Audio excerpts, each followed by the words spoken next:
Hi, my name is Rich Briggs, Brand Director at Crystal Dynamics. So Rich, what are you guys showing here with Rise of the Tomb Raider today? Today is our extended preview event where we're letting people play through the first 3 hours of the game. So what did you guys learn from past Tomb Raider games that you're applying to this one? There's a lot that we looked at, and whenever we look at developing a sequel, you want to figure out what works and usually keep that. You want to figure out where you can make the improvements, and you also want to figure out new ways to surprise and delight the player, as we say. So it's kind of a thirds approach, but really what we wanted to improve was more options around combat. So that's something that was a big focus for us. So Lara having more guerrilla tactics, more ways to either avoid combat, such as with using trees or going underwater, as well as more ways to do stealth takedowns, distract, craft explosives on the fly, so a lot of different guerrilla combat tactics.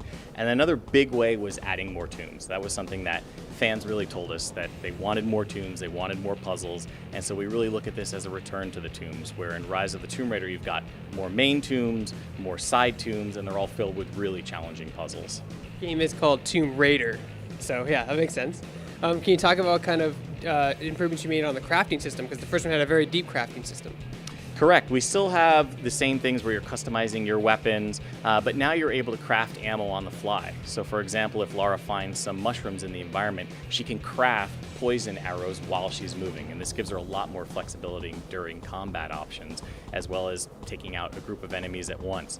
You can also heal yourself on the fly now, so if you have the right ingredients, it's the right berries, the right cloth, it'll speed up the regeneration process, which also will come in handy in combat. So we really wanted to make it very fluid, where you feel like you've got more options, but also it's not a hindrance. You don't have to go back to the campfire to do it. You can do that right as you're moving. Same thing with explosives. You can find different items in the field, such as a gas tank, create a huge Molotov cocktail. Can you talk about, story-wise, when this game takes place after the first one, a few years, a few months?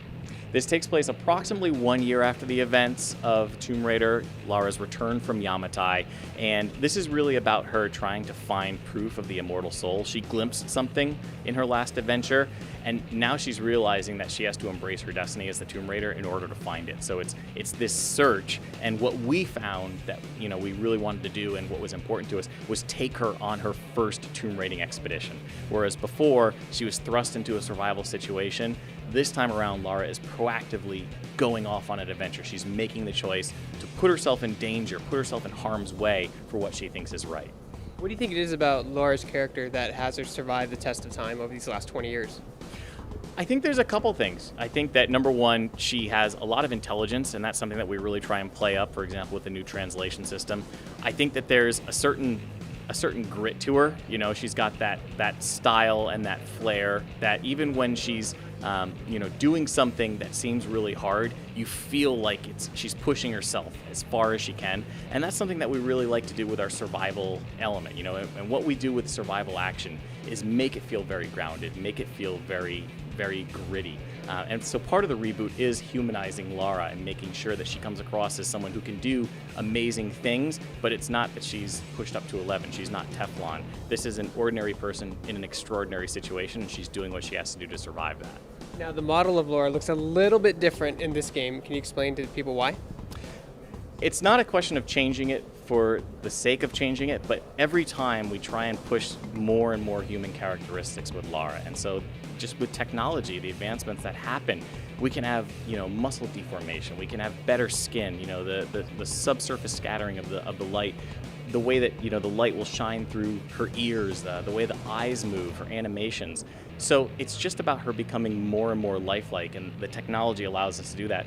And along the way, yes, her model will change a little bit, but we like to retain those signature things, little things like the M in her lips or her ponytail. Those are the things that we retain, but the more and more human she becomes, you will see those little subtle shifts in the model. Can you talk about some of the environments Lara will be exploring in this game? So we have 2 geographic locations. She goes to Syria, and then she will also go to Siberia. But within Siberia, we want to have a wide variety of environments. So you'll have snow, you'll have oasis, you'll have lush forests, you'll have cave environments. The tombs offer a wide variety of environments as well. So even though you're in one geographic location, we always want the player to feel like they're discovering a new type of place. So you talk a little about what you're showing here today with the the Cold War Russian base. Yes, so we have the Soviet hub installation. And the thing that's exciting about this is, number one, it's 3 times larger than anything we were able to deliver in the original Tomb Raider. It's filled with things to do. So while there is obviously the main story path that you can progress, once you go in, this is where the game really opens up, because you can hunt, you can look for resources, there are multiple challenge tombs that are optional so you can discover them, there are missions that you can do for friendlies that are in the area. Just tons and tons of exploration and player discovery that's waiting there. And this is where we think the game really opens up. So again, you can always go back and continue the main story adventure, but if you want to really explore this thing fully, there's hours of content there. And when does Rise of the Tomb Raider come out? Rise of the Tomb Raider will be out on Xbox One and Xbox 360 on November 10th.